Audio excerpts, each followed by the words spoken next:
And you're set. Okay.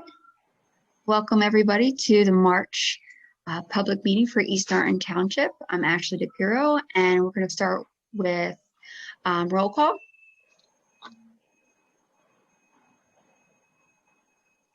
Starting with Chief Pasquale. Brandon Pasquale, Chief of Police. Jim Sullivan, Director of Engineering Services. Dave Christ, Director of Finance. Jeff Winterbottom, Assistant Manager. Bob Hart, Township Manager. Sean Kilkenny, Township Solicitor. Supervisor Dennis DeSanto. Supervisor Kevin McDevitt. Supervisor Jamila Winder. Okay, and Chairwoman Ashley DePiro. And Vice Chair Joe Gavanis. Sorry about that, Joe. That's all right, Mr. Madam Chair. Gavanis. That's okay. Nothing personal, buddy. All right, so first, before we get started, I'd like to make a moment of silence for all those victims and their families in Atlanta and Colorado. We could just bow our heads and just take a quick moment of silence.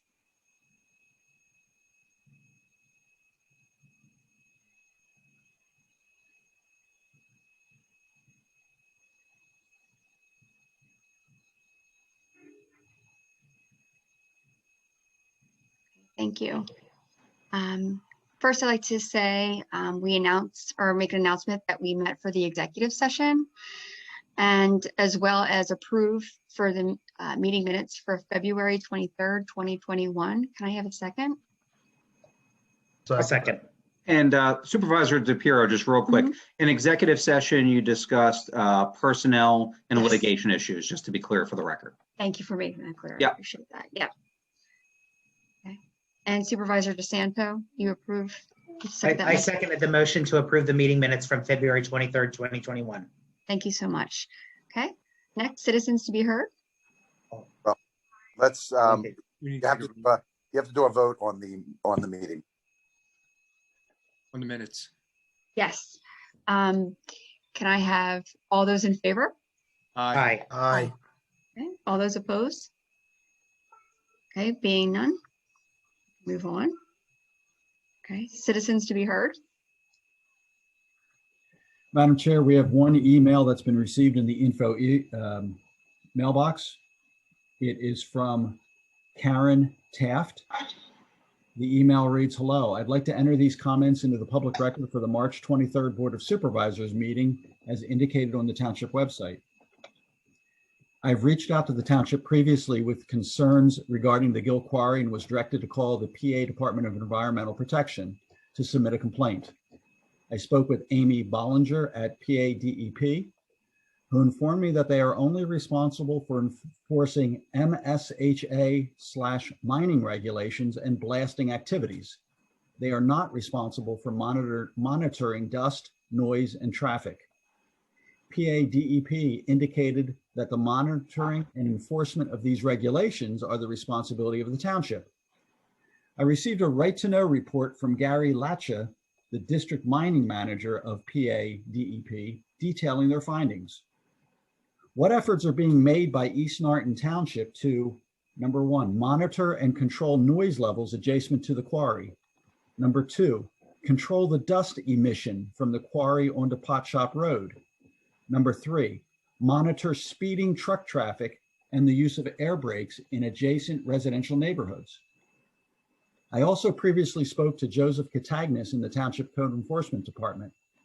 During my conversation, I was informed that the quarry was grandfathered in from certain Township ordinances. Can you provide details on what ordinances they are not required to comply with? Was this grandfathered status re-evaluated when the quarry was sold and became active again in 2016? I have the following additional questions on East Norton Noise Ordinance 342. Is Gill Quarry exempt from the requirements in Section 4, which states that failure to regulate noise is a violation of the peace and enjoyment, and that it is a violation of the ordinance for noise emanating from businesses, industries to create a nuisance in that residents are deprived of the enjoyment of their homes, disturbed in their sleep, or otherwise prevented from the quiet enjoyment of their residential property? Is Gill Quarry exempt from the requirements in Section 6B5, which states that no person shall create or permit to be created any sound which can be heard at the residence of any neighbor in any residential district as follows: sound from any commercial industrial activity, whether located in a residential or other district. Per section 9 of ordinance 342, a noise enforcement officer shall be appointed to enforce this regulation. What is the name and contact information for this appointee? Number 2, the noise enforcement officer is to inspect, measure, and maintain records related to the enforcement of this ordinance. Are those records available to the public, or can a summary of findings be provided regarding the Measurement Act and adjacent to Gill Quarry? Thank you for your attention. Well, I'll comment on this briefly. I know this came in earlier today, and our Director of Engineering Services, Jim Sullivan, has answered this email. I'll just give a brief comment or two. Parts of the email are absolutely correct, and other parts are there's some misunderstandings. I will say there has been some grandfathering in. There's no doubt about that. There are, which we have a group of residents in that area that we have quarterly meetings with. We keep them updated on a variety of issues that happen in that area regarding the quarry. And many of these things have been discussed and thoroughly and exhaustively to try to get remedies for this situation. And we've had successes on dealing with much of it. The dust. DEP does deal actually with what leaves the site. However, and dirt. However, township staff, Jim Sullivan and coach, are constantly out there with that, making them run their street sweeper. It is a constant challenge with any quarry. And that's just one particular issue. What many people don't know in the area is they could actually work 24 hours a day. We could not stop them, and they don't. So that could, many of the nuisances that occur could happen overnight in a general nature, but they don't. So many of the sounds and noises, unpleasant at times as they can be, are during the normal workday. We have worked with them on numerous occasions to do a lot of things to make sure dust, dirt, sound is in a more reasonable nature. We will continue to do that. And I know Jim, like I said, Jim had reached out to this resident with an email, and I know he's going to reach out and meet with the resident as well to go into any more detail or greater detail on some of these issues. The best news about all this is the active mining and blasting of the quarry will cease for good sometime around June. We expect it around June. Could be May, could be July, but right from the owner and DP, June is the safe bet of when it will cease, and then reclamation will start. So prior to Mr. Ratoski buying Gill Quarry from Gill Quarry, it was not actively being blasted or mined. So they would get 2 or 3 trucks a day of people coming to dump in the hole. Once the new owner took over, he started blasting, which was his right. We went from 2 or 3 trucks a day to over 200 trucks a day. That created a huge amount of noise, dust, dirt out on the roads, which made it an extremely difficult thing to police. We expect once the blasting and mining stops in around June, that the traffic and the activities there, they will still go on, but they will decrease dramatically. And we hope that many of the issues that we've been dealing with literally on a weekly basis are issues that become extremely minimal or go away in completion. But just for the for this residence, if she happens to be listening in, Jim Sullivan, our Director of Engineering Services, and I would be glad to meet and go over in any detail, because it is a complicated situation. And there's you had a good question about when when it was sold. Could the township have gone in and changed something? We could not. It runs with the mining permit. We had that same question. So all good questions, all interesting and important, and we'd be glad to meet with the resident. And like I said, I will, if anything needs to be discussed publicly at the next meeting, I'll be glad to do it after we meet with the resident. So thank you. Mr. Hart. Anything else, Mr. Chris, as far as comments? No, Madam Chair, there are no other citizens to be heard. Okay. Any comments from the Board of Supervisors? I just have one. Okay. Supervisor Sandy, go ahead. No, I just wanted to commend the folks at East Norton Township and East Norton Pharmacy for doing their first shot clinic over the weekend. It was geared to the residents of the township 65 and over who are not computer savvy. I work in healthcare. So one of the challenges that we have is that everything is done electronically. So you have a lot of patients who are not, they're 80, they're 70, 80, 90 years old. Not that age is a barrier, but classically they're the folks who have a hard time with technology. And the only way to get them registered in most cases is through a computer, so an electronic system. So the fact that East Norton Pharmacy had that clinic this weekend it was geared to those people, I just want to thank them publicly and folks from the township who were part of it. I kind of I want to follow up on that. Yeah, I helped out on Saturday, and the people they loved it. They thought it was great that East Norton did this.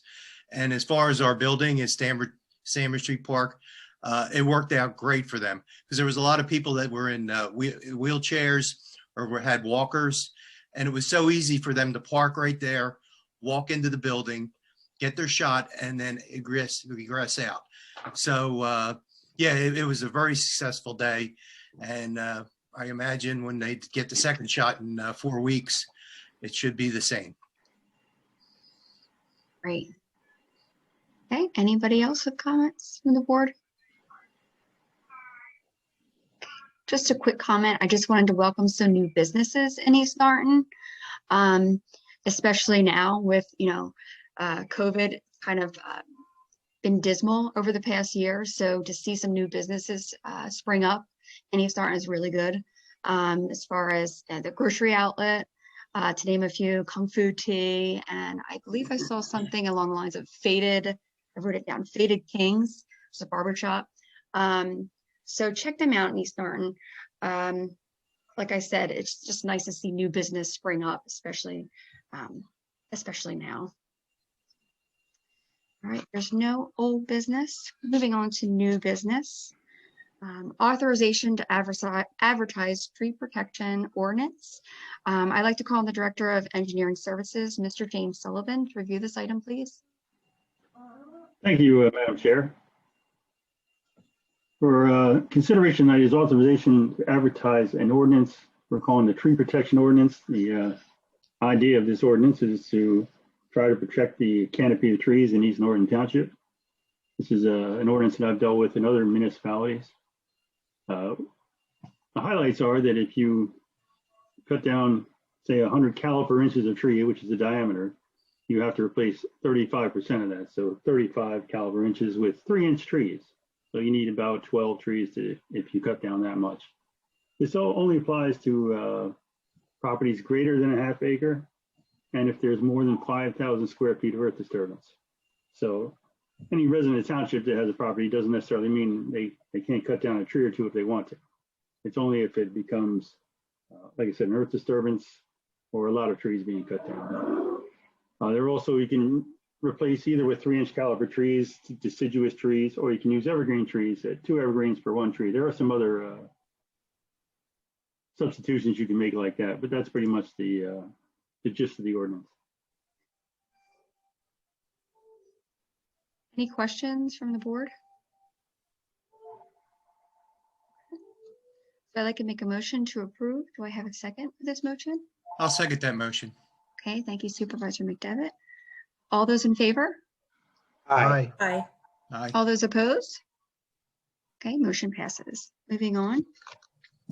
Item B, authorization to advertise the wireless communications facilities ordinance. I'd like to call on our township solicitor, Sean Kilkenny, to review this item. Thank you very much, Supervisor, and I definitely appreciate your sweatshirt. Go Cats. Thank you. So let's see here. I'll go ahead and give you some highlights and the changes to our ordinance, and also give you some background as to why we're doing this. We received a correspondence from a representative of Verizon at the law firm of Riley Riper, pointing out concerns they had with our existing ordinance and the constitutionality of it. And there's nothing against what East Norton was doing. This is a quickly evolving area of the law.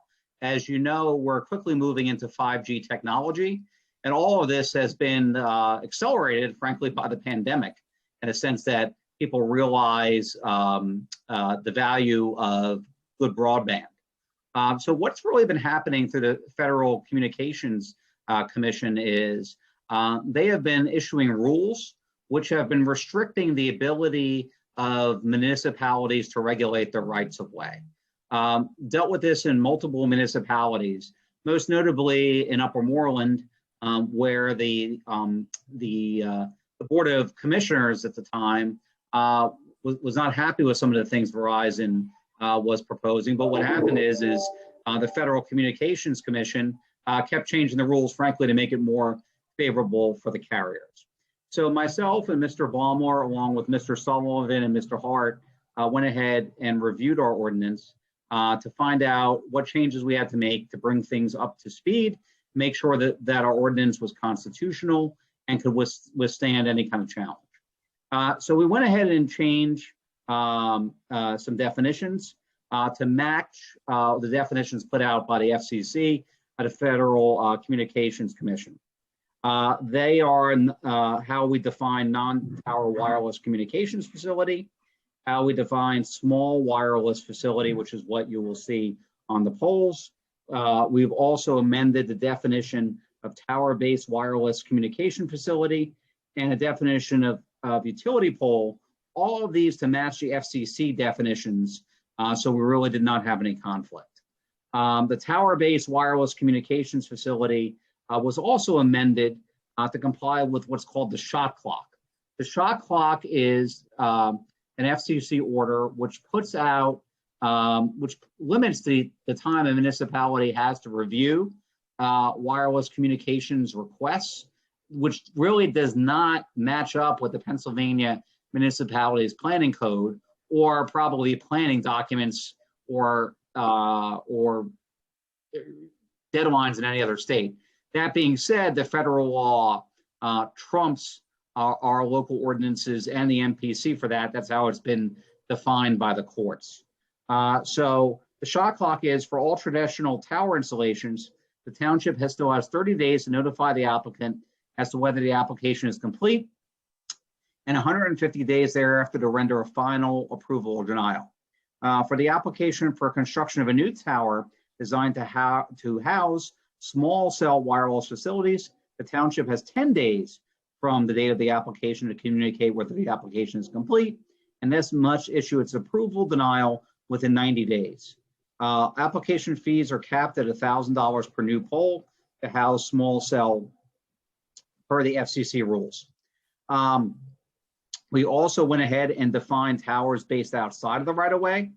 As far as towers based inside the right-of-way, we dealt with the definition of traditional towers, small cell towers, a demonstration of need for either type of tower, and the annual fee, which is capped at $270 per facility in the right-of-way. So each installation is $270, neither more than less. This created a lot of controversy because the $270 is the same whether this is being installed in, say, San Francisco or rural Nebraska. Nevertheless, that's been upheld by the courts unless the municipality does a study saying that the fees are quite more extensive and costing the municipality more money than that to deal with the installation. Really what the FCC is doing is paving the way for more 5G installations. And then 205-194C, non-tower based wireless facilities in the right of way. Again, we're mirroring the FCC rules. All small cell wireless facilities that are co-located, meaning you could have a Verizon, you could have a T-Mobile on existing poles, are permitted by right in all zoning districts in the township.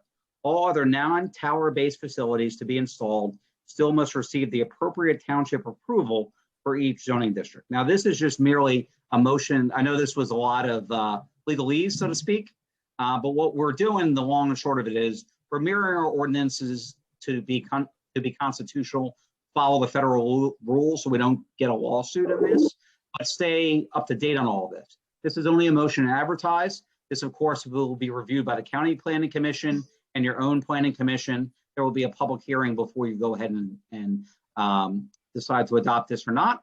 But that's my summary, subject to any of your questions.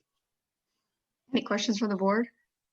Mr. Kilkenny, I have a question.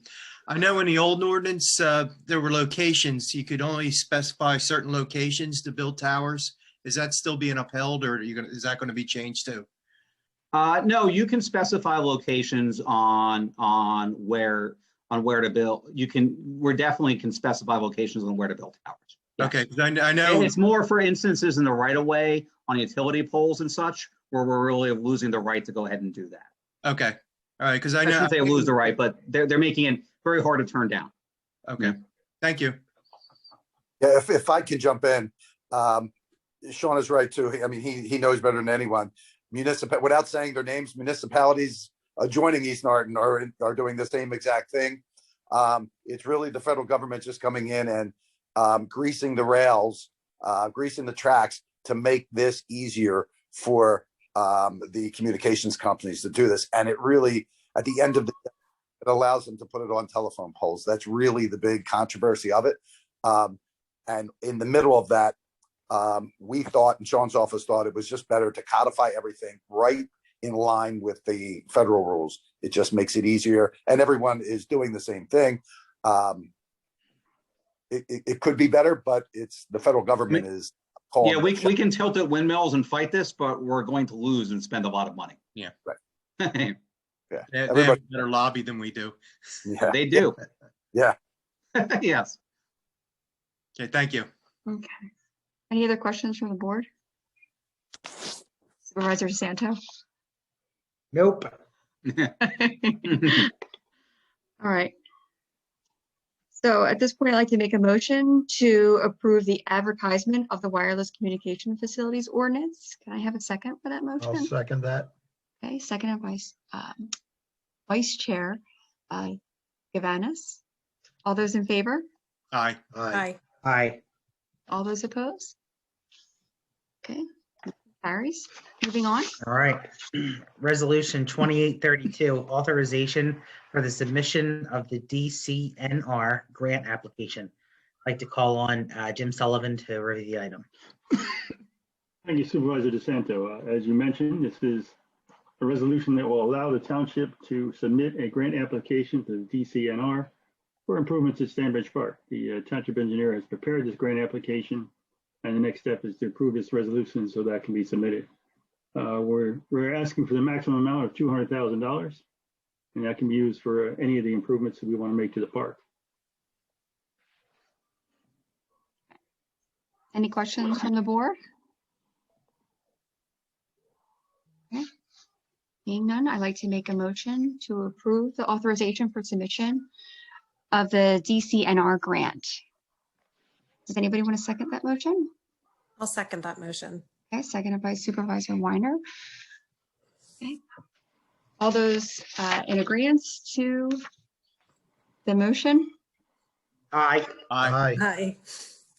I'm tied tonight. Okay, all those opposed? Okay, being none, motion carries. Okay, moving on. Okay, Verizon right-of-way agreement. I'd like to call on our solicitor, Mr. Kilkenny, to enlighten us on this subject. Enlighten is the proper word there, Supervisor McDevitt.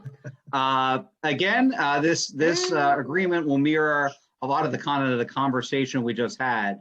Originally, Verizon, as I explained, kind of came in, said our ordinance had issues, and before we got sued, asked for the opportunity for myself, Mr. Baumler, Mr. Sullivan, and Mr. Hart to discuss. We went through it.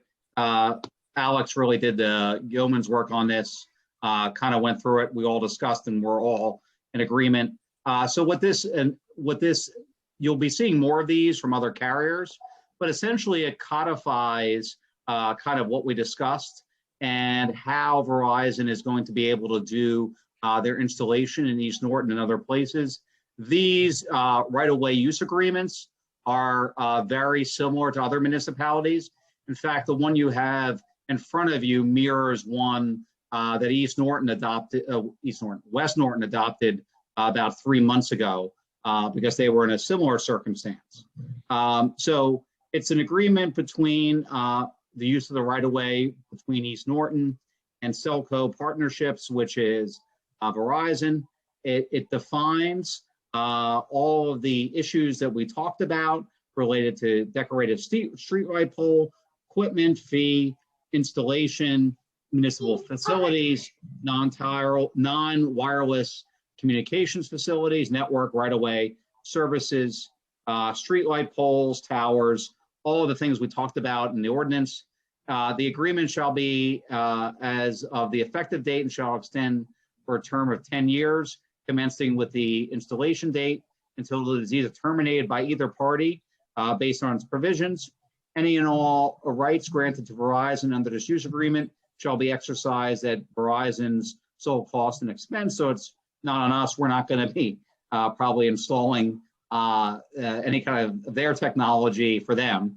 It talks about their right to attachment to municipal facilities. The township hereby authorizes and permits Verizon to enter into the right-of-way and to locate, place, attach, install, operate, maintain, control, remove, reinstall equipment in or on municipal facilities, meaning within the right-of-way, for the purposes of operating the network and providing service. In dealing with attachment to third-party property, if they're doing that, they're going to have to receive the permission from the owner of that property. There's a no interference clause. There is a certification clause, meaning that the equipment will be in compliance with the ordinance that we just adopted. It talks about the compensation for this. The application fee, Verizon shall pay an application fee to the township fee, $500, which includes up to 5 separate small wireless facilities, with a fee of an additional $100 for each additional one. It talks about an annual fee, and then the $270 we talked about, which is the FCC order for each installation. It talks about the construction, the design requirements, which essentially mirror what's put out by the FCC as how they are to be constructed. It talks about screening, and then finally it talks about the township being indemnified for anything that happens within its right-of-ways. It also talks about Verizon having to obtain insurance to do this and present that to the township. And then there are notice provisions and a termination provision, and then severability clause, meaning if any of this agreement is ruled non-legal or unconstitutional, then the other parts of the agreement stay in place. Much of what we discussed was analogous to what we're doing with our ordinance, just putting in an agreement that essentially follows what we did per the FCC orders. In other places, in other townships I represent, we kind of played chicken a little bit.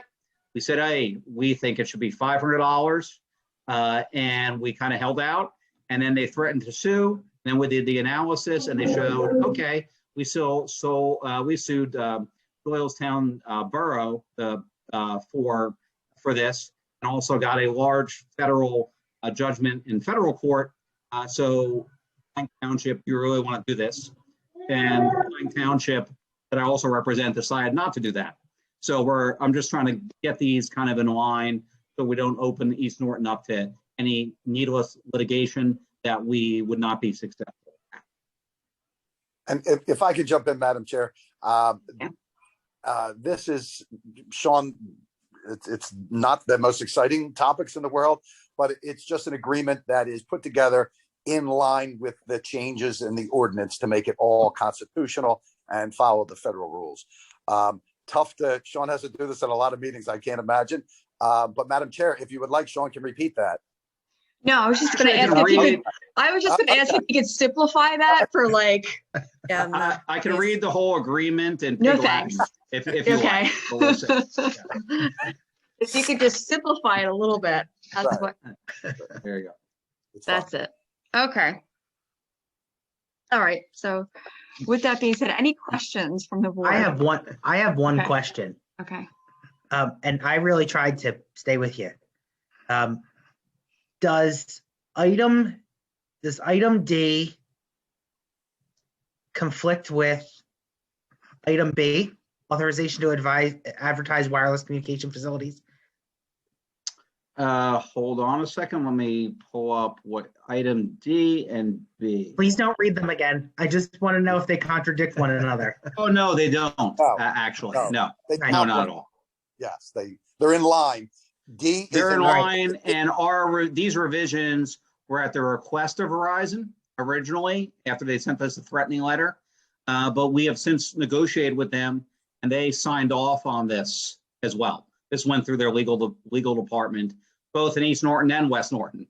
They had the same issue there. Thank you. In that case, Madam Chair, I'd like to make a motion to approve the Verizon right-of-way agreement.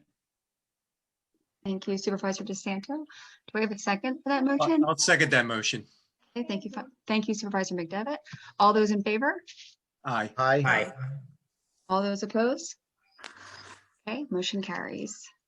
Okay, moving on.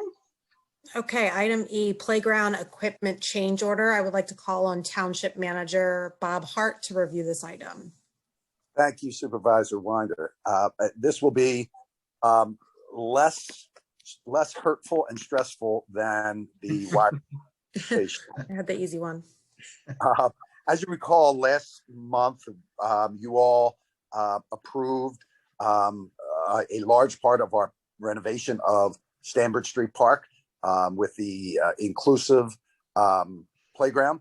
And we have several other things, as you know, that are going to be happening around the park and other parks. Our Heroes Park, Mac Watson Park are looking at some substantial upgrades and renovations. So it's an exciting time. And even the initial construction has begun at Stanbridge Street Park and will be starting at the other parks within days. You approved the whole package from CoStars last month.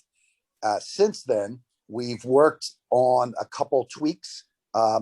Couple tweaks cost some money, but tweaks as far as some different sensory equipment for children on the playground, some different access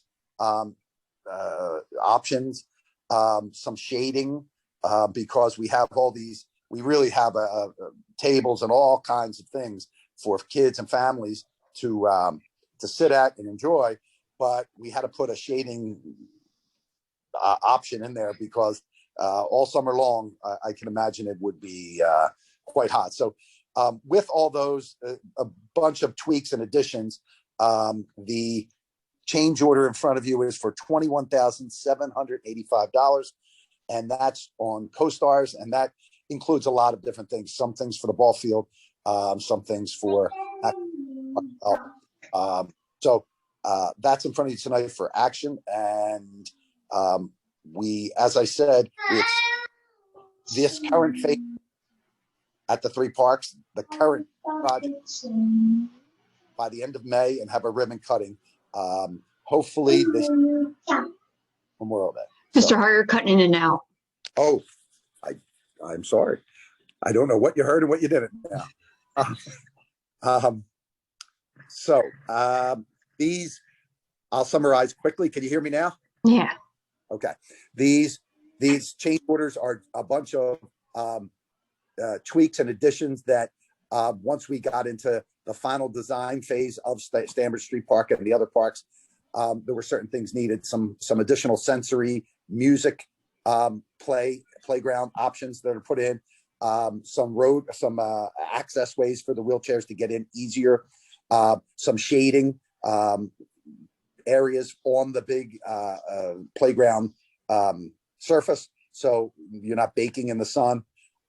We had, for the basketball court, Mac Watson Park, we had to change the way, new basketball courts and poles, and we had to change a few things. And those changes are $21,785. They're from CoStars, and for these projects, that is it. So, Okay, thank you.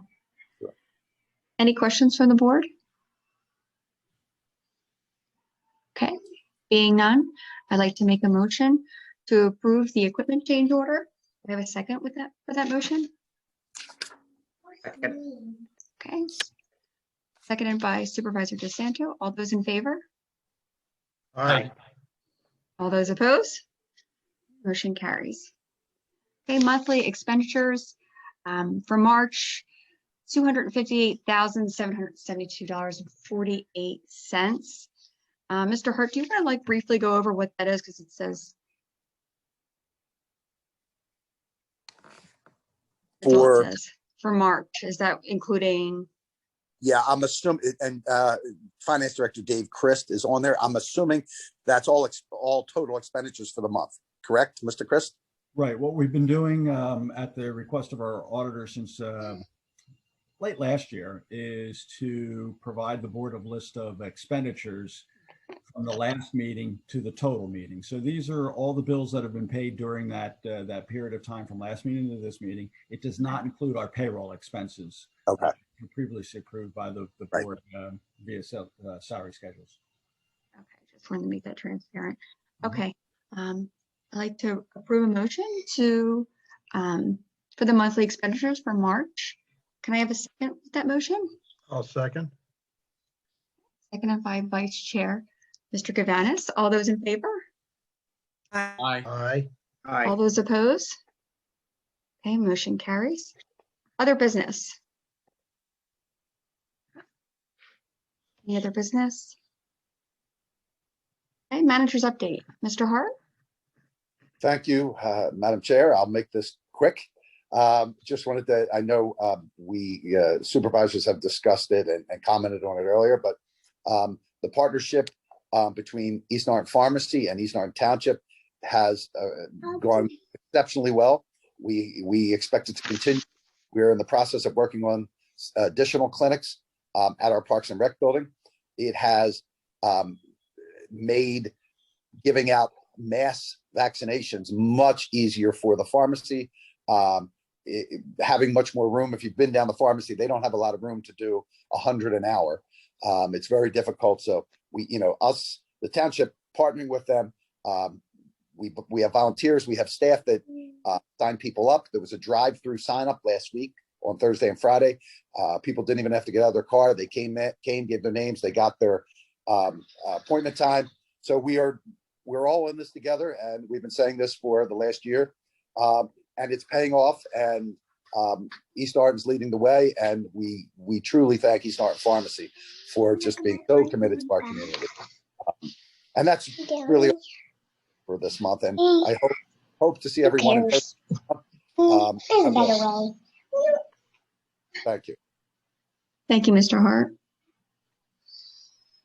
Mr. Chris, any citizens to be heard? Madam Chair, there are no emails in the mailbox for citizens to be heard. Any other comments from the board? I want to make one comment, Madam Chair. Sure. Just since we're near the end of the meeting, and a week or a half from now is going to be Easter, I want to wish everybody happy Easter, and our Jewish friends a joyous Passover, and look forward to maybe next month, meeting in person. We'll see. I hope so. Oh, wait, Parks and Rec is doing, sorry. Go ahead, I'm done. Parks and Rec is doing bunny pictures. Go to the township website to sign up for bunny pictures. It's not correct me if I'm wrong. It's not something that you can just kind of show up to and get your picture taken. I think it's because of social distancing, you have to have a time slot. So go to the township website or call the township building and get a slot and get a picture with the bunny. That's exactly true, Supervisor DeSantis.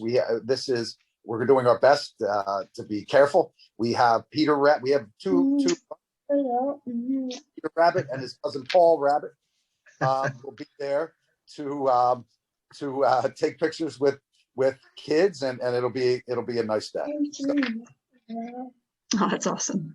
All right, any other comments from the board? Yeah, I'm going to throw one more in there. Let's go Wildcats. And Mr. Kilkenny agrees. Don't resist. Okay. yes. All right. With that being said, I'd like to make a motion to adjourn the meeting. I have a second with that motion. I'll second that motion. Okay, so seconded by Supervisor McDevitt. All those in favor? Aye. Aye. All those opposed? Okay, motion carries. Meeting adjourned. Have a good night. Thank you, everybody. Bye-bye. Have a good night.